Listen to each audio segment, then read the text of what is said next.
छात्रों का बहुत बहुत स्वागत है हमारे YouTube चैनल पर। आइए पढ़ते हैं भौतिक विज्ञान को और जानते हैं। एक छोटा सा डेरिवेशन तैयार करना है। ये बोर्ड परीक्षा की दृष्टि से बहुत ही इंपॉर्टेंट है। चैप्टर है प्रिज्म के पदार्थ वाला, यानी कि प्रिज्म वाला चैप्टर है। इसमें हम लोग क्या पढ़ेंगे, एक छोटा सा डेरिवेशन प्रिज्म के पदार्थ के लिए अपवर्तनांक के सूत्र का निगमन बहुत ही आसान है, बहुत पूछा जा रहा है। प्रिज्म के पदार्थ अपवर्तनांक, यानी कि हमको प्रिज्म का पदार्थ यानी कांच का अपवर्तनांक यहाँ पर ज्ञात करना, उसके लिए सूत्र प्राप्त करना है। प्रिज्म जिस पदार्थ का बना होगा, कांच का बना हुआ मोस्टली होता है, कि कांच के लिए अपवर्तनांक का सूत्र प्राप्त करना है।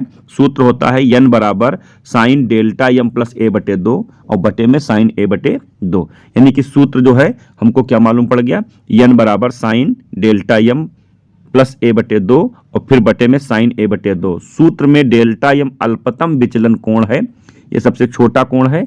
डेल्टा एम विचलन कोण कैसे बनेगा, तो विचलन कोण बनाने के लिए आपतित किरण जो प्रिज्म पर आपतित हो रही है उसे आगे बढ़ाएंगे और फिर प्रिज्म से 2 बार अपवर्तित होगी और वो 2 बार जो अपवर्तित होगी उसे पीछे बढ़ाएंगे, यानी निर्गत किरण को पीछे बढ़ाएंगे, तो इनके बीच में जो कोण बनेगा उसे विचलन कोण कहते हैं। एक विशेष मान पर आपतन कोण को एडजस्ट करते रहेंगे तो एक विशेष मान पर विचलन कोण का मान सबसे कम होता है, उसे हम लोग अल्पतम विचलन कोण या न्यूनतम विचलन कोण डेल्टा एम कहते हैं। ए यहाँ पर प्रिज्म कोण है, तो इस सूत्र का डेरिवेशन करना है, तो इसके लिए हमें एक चित्र चाहिए होगा।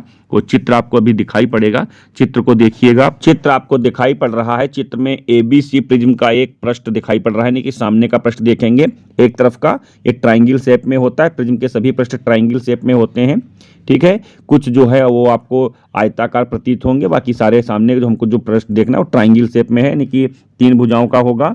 इसमें AB एक पृष्ठ है, एक पृष्ठ AC होगा, ये 2 पृष्ठ हैं, इनके बीच अपवर्तक कोण होता है, यानी कि कोण प्रिज्म कोण कहते हैं, A होता है। इस पर एक प्रकाश की किरण तिरछी आपतित करेंगे। अभी तिरछी आपतित करेंगे तो नॉर्मल से जो कोण यानी अभिलंब से जो कोण बनाएगी वो आपका I हो जाएगा। यह किरण 2 बार अपवर्तित होगी दोनों पृष्ठों से, यानी कि एक बार पहले फिर दूसरे पृष्ठ से। अपवर्तित होने के पश्चात यह निर्गत हो जाएगी RS दिशा में। तो PQ तिरछी किरण है, आपतित हो रही है, 2 बार इस पर जो है अपवर्तित हो रही है, उसके बाद में RS दिशा में निर्गत हो जा रही है। PQ को आगे बढ़ाएंगे, RS किरण को पीछे बढ़ाएंगे, तो इनके बीच में कोण बनेगा डेल्टा, जो आगे चलकर डेल्टा एम में कन्वर्ट होगा जब हम विचलन अल्पतम विचलन की शर्त लगाएंगे। शेष आपको कोण दिखाई पड़ रहे हैं, इन कोणों को आपको तैयार कर लेना है। I बाहर का कोण है, I डैश भी बाहर का कोण है और भीतर दोनों R डैश बनेंगे। जब हम घटा के लिखेंगे तो ऊपर I माइनस R और दूसरे में I dash minus R dash बनेगा। आगे देखते हैं तो चित्र आप देखेंगे, चित्र में DQR त्रिभुज है जिसमें डेल्टा बहिष्कोण है। बहिष्कोण प्रमेय क्या होती है, बहिष्कोण प्रमेय के अनुसार सम्मुख के अंतःकोणों के योग जो होता है बहिष्कोण के बराबर होता है। तो प्रमेय लगा देंगे तो डेल्टा बराबर I minus R plus I dash minus R dash हो जाएगा। दोनों सम्मुख के कोण हैं, इनको हम सही कर लेंगे तो I plus I dash minus common ले लेंगे तो R प्लस R डैश एक साथ में हो जाएंगे, यानी डेल्टा बराबर I plus I dash minus R plus R dash. अब अगला चतुर्भुज देख लेंगे, AQER ले लेंगे। इसमें कोण A प्लस 90 अंश, कोण E प्लस 90 अंश बराबर 360 अंश। चतुर्भुज के चारों कोणों का योग 360 अंश होता है। 90 प्लस 90 180 हो जाएंगे और उधर जाके घट जाएंगे ट्रांसफर करने से, तो A प्लस E बराबर 180 अंश हो जाएगा। अब अगला फिर हम एक ट्राइंगल ले लेंगे, ट्राइंगल कौन लेंगे, QER। चित्र को आप देखते रहिए, चित्र में QER कहां पर है, तो QER में एक कोण बना है R, दूसरा R डैश है, तीसरा E है, तीनों का योग 180 अंश होगा।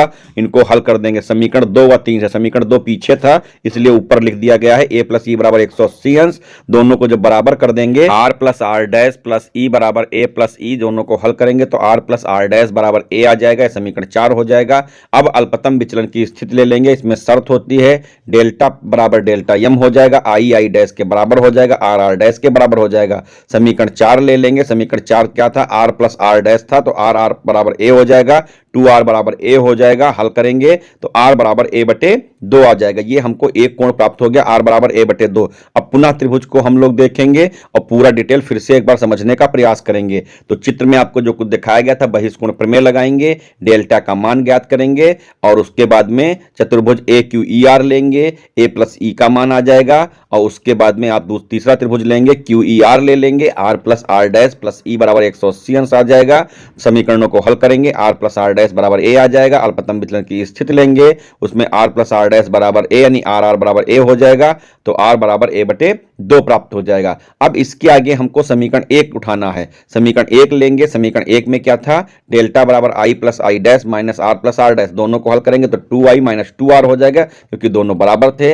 अब डेल्टा एम का मान आपके पास क्या आ जाएगा, 2i माइनस ये 2r का मान a था, हल करेंगे, ट्रांसफर करेंगे, i का मान प्राप्त कर लेंगे। i बराबर डेल्टा एम प्लस a बटे 2 आ जाएगा। अब इस स्नेल का नियम लगा देंगे। स्नेल का नियम क्या होता है, n बराबर साइन आई बटे साइन आर, मान रख देंगे, i का मान रखेंगे, r का मान रखेंगे और आपको आंसर प्राप्त हो जाएगा। यदि कहीं वीडियो में कोई कंफ्यूजन है तो आप कमेंट के माध्यम से हमसे पूछ सकते हैं। वीडियो को 1-2 बार देखेंगे, निगमन समझ में आ जाएगा। बोर्ड की दृष्टि में इंपॉर्टेंट